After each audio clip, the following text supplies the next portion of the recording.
Soothe Me, baby. Yeah, as we remember him and his long career. So, Bill, how long was I think he was 89, wasn't he? Yes, he was. 89. And part of the greatest blues duo since Jake and Elwood. Couldn't find a better one. You couldn't indeed. All right, it is 7:01. Time now for the news, brought to you by Smith Discount Pharmacy, corner of 2nd and Chillicothe, across from the school, South Webster, Maine, and their newest location in Minford, serving you since 1925. Downtown, we got 37 degrees, and once again, here's Bill. Thanks, Steve, and good morning, everyone. Warning, the following story has mature content.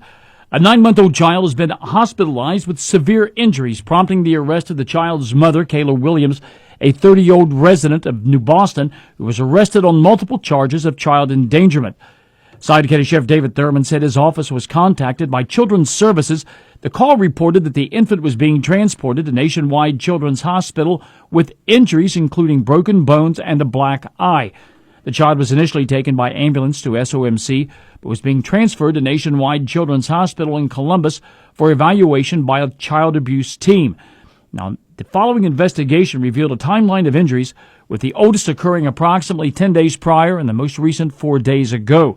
Detectives learned the child had been seen earlier on Friday at King's Daughters Medical Center and was supposed to be taken directly to Nationwide Hospital. However, the child never arrived, prompting Children's Services to intervene and ensure the child received medical attention. 2 other children were also removed from the residence. Williams is lodged in the Sauter County Jail on a $350,000 bond, and she's scheduled to appear in Portsmouth Municipal Court later today. With the roads finally clearing up somewhat, we took the opportunity to speak with Sauter County engineer Darren LeBrun, who gave us the latest update. I think, first off, our ODOT folks need commended. I think the state routes, where I saw late last night and early this morning, our state routes, for the most part, are clear. And anyway, ODOT's really done a good job as far as the county road system. We've got our main routes are clear. A lot of our secondary routes, though, are still snow covered. So we're working on those today. Hopefully we'll get some sunshine to help with the melting. Hopefully we'll have a good day today and get some of the rest of the snow that remains on our roads cleared today. Steve Hamilton with the Village of New Boston gave thanks to his crew for all their hard work and dedication during the recent storm. Yeah, as the administrator and the service department director in the Village of New Boston, I would like to start by saying thank you to the New Boston Service Department and the men that has worked around the clock plowing and salting streets. And I would like also to thank the New Boston Police and Fire Departments for their help. And ODOT and the City of Portsmouth gave help when it was needed, and we have helped them also. The one thing I'm proud of working for a local government in Sauter County is when something like Storm Blair hits, we all pull together and help each other out. Now, Portsmouth City Council is slated to meet tonight at 6 p.m. with a relatively light agenda. Receiving a first reading would be an ordinance authorizing the building of a new platform and a modification to the curb at the Esplanade for the Southern Ohio Cultural Museum, as requested by architect Kirk Dongus. Also, you can expect a lot of questions from citizens regarding snow and ice removal during the open comment portion of the meeting. Now, tonight's meeting may be viewed live on the City of Portsmouth government's Facebook page. And a new report reveals information about the number of critical incidents in Ohio that involve police. Tracy Townsend has our story. That's when an officer uses force or someone else harms an officer. The report reveals the Bureau of Criminal Investigation has investigated 329 incidents around the state since 2019. 28 of those are still active, and 11 cases have resulted in criminal charges against officers. From Mix 99.3 News, I'm Bill Shobe. Well, if you use a Uber, I've never really thought about rules. Have you? When you get in one?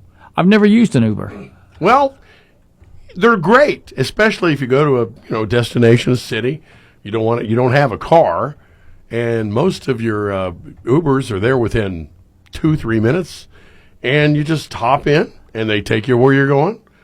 Most of them don't engage you in talk. They just take you there and drop you off, and then it's an app, and the app does everything, pays for it, tips them if you want to. But an Uber rider posted a photo of their driver on Reddit and said this particular Uber driver had too many rules. He had a list on the back seat of his Uber. The list states that pets need to stay on owners' laps. Okay. Children cannot kick seats or play with the window buttons. Earbuds are required for all calls. The radio will not be lowered for your phone calls. No eating or drinking in the Uber. No vaping. Cover your mouth when sneezing and wear a mask if sick. Wearing a seatbelt is up to you. The list goes on. You could potentially be ticketed, however the list reads.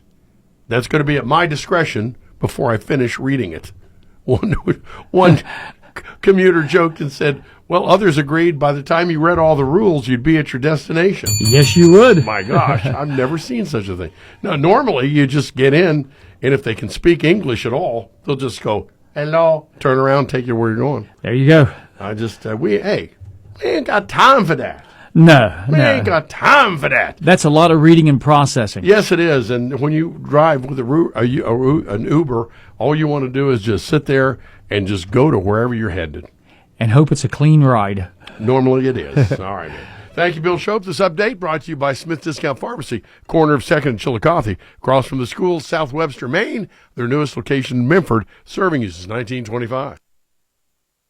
We'll check in with sports next. Since 1925, Smith's Pharmacy has been serving the greater Portsmouth area, and the same great folks who own Smith's Pharmacy also own Smith's Home Medical. Smith's Home Medical offers lift chairs, hospital beds, wheelchairs, nebulizers, oxygen, and much more. Smith's Home Medical is located at 743 2nd Street in Portsmouth, along with Smith's Pharmacy. Your home medical and pharmaceutical needs all in the same building. Now that's convenience. Need even more convenience? Smith's Pharmacy and Home Medical offer free delivery. Visit Smith's, where they treat you like family. It's 7:08, and back at it again this morning. Trying to stretch my vocal cords as far as I can go. Thank you. You're getting there. I'm trying. Doctor said, rest them. And I said, hey, there is no rest in my vocabulary. This is true. This is true. But there is sports, and it's brought to you this morning by Chuck. And what a big weekend we had on Wild Card Weekend. Oh, yeah. Gosh, just hated to see those poor Denver Broncos flame up like they did. Boy, the Bills, they look good yesterday. They did. Man, and they've looked good all season long. I am really looking forward to the matchup quick next question, week. then I'll let you go. MVP, Lamar Jackson, Josh Allen. You know what? It might come down. I don't know exactly when the voting is for that, but it might come down to who wins this next game. It might be as simple as that. I think Lamar Jackson's put up the numbers. Allen has gotten the wins, but I really like what Lamar has done this year. Yeah. Well, both of them have done what they're supposed to do. Got the teams in the playoffs. They're playing pretty good. But, Absolutely. All right, more on that. Here's Chuck.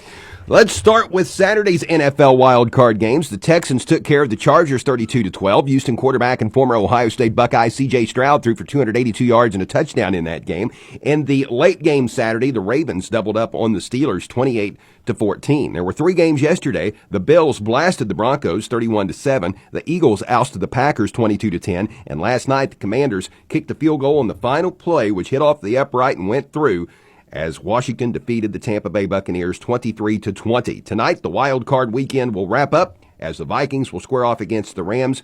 That game will be played in Glendale, Arizona instead of L.A. because of the wildfires out in that part of the country. This coming weekend in the NFL, the schedule for the most part is already set. On Saturday, the Texans will visit the Chiefs and the Commanders will play at Detroit. Next Sunday, the Eagles will host the winner of tonight's game between the Rams and Vikings. And also next Sunday, the Ravens will visit the Bills. Man, that should be a great game between those two great teams and great quarterbacks. In college basketball yesterday, the Shawnee State University men's and women's basketball teams both picked up home victories over Midway University. Both of those games were aired live on Fox Sportsmouth AM 1260 and 95.7 FM. Coach Mike Hunter's SSU men overcame a 15-point second-half deficit to defeat Midway 76-71. Chillicothe native Trey Beard led the way with 24 points. He knocked down a trio of 3-point goals. He is now just 3 points away from 1,000 for his career. Of his 24 points, he scored 20 of them in the second half, and spurring the Bears' come-from-behind win. The Shawnee State University women fell behind 7-0 early on, but then roared back to claim an impressive 72-56 win over Midway. Leading the way for Coach Dwayne Burrows' SSU women were Emily Maynard and Mayoshi Ellis, each scored 14 points. Ohio State men's basketball fans, be sure to tune in to the Coach Jake Diebler Show this afternoon at 1 o'clock on AM 1260 and 95.7 FM. His Buckeyes will visit Wisconsin tomorrow night at 9 o'clock. Saturday night in NCAA men's college hoops, Coach Mark Pope's 6th-ranked Kentucky Wildcats went down to Starkville, Mississippi, and scored a big win over the 14th-ranked Bulldogs, 95-90. Yesterday in the NBA, the Cavs fell to the Pacers, 108-93. Darius Garland led Cleveland in defeat with 20 points. Donovan Mitchell added 19. The Cavaliers are now 33-5 after that loss. The Cavs will visit the Pacers tomorrow for a rematch. That'll tip off at 7 o'clock. Your Portsmouth Insurance Sports Time is 7:11. Portsmouth Insurance is a TAH benefits partner. Give Gary Duzan a call for all of your employee benefit needs. And that is a look at sports. All righty, and thank you, Chuck. This update brought to you this morning by your friends. And we'll keep you posted here at the Get Up and Go Show. We've got traffic weather together on the way. Her music is timeless as she brings it live on stage Saturday night, February 15th to the Vern Rice Center for the Arts in Portsmouth for a special Valentine's evening that you're sure to love. I'm looking for something in red. It's Lori Morgan live with all of her greatest hits that made country music strong again. I didn't know my nose string.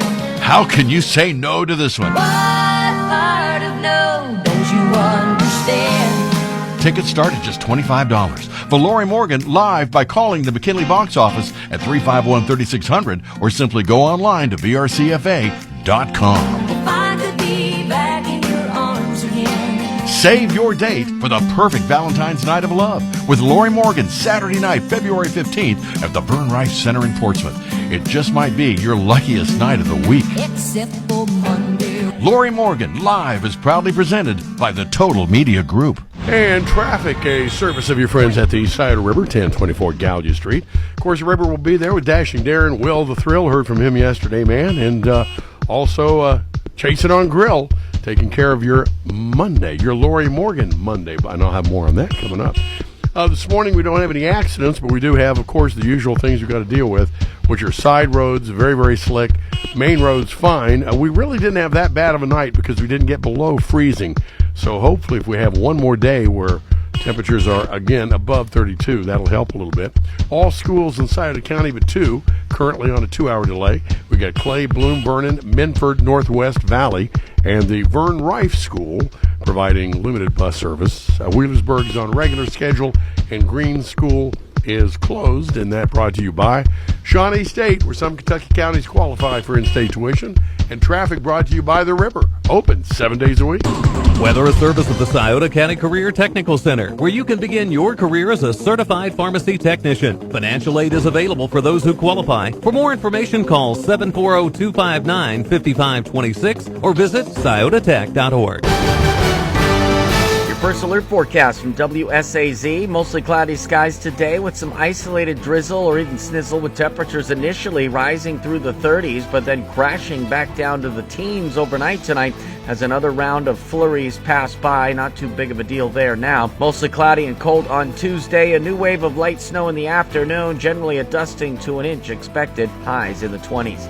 I'm WSAZ News Channel 3 meteorologist Brandon Butcher on the Ohio Valley's hit music channel, Mix 99.3. And downtown right now, looking at 37 as we get up and go. Mix 99.3. The best music variety and most fun in the morning. It's Steve Hayes and the Get Up and Go Show on WNXT AM FM Portsmouth and on WNXTradio.com. Mix 99.3.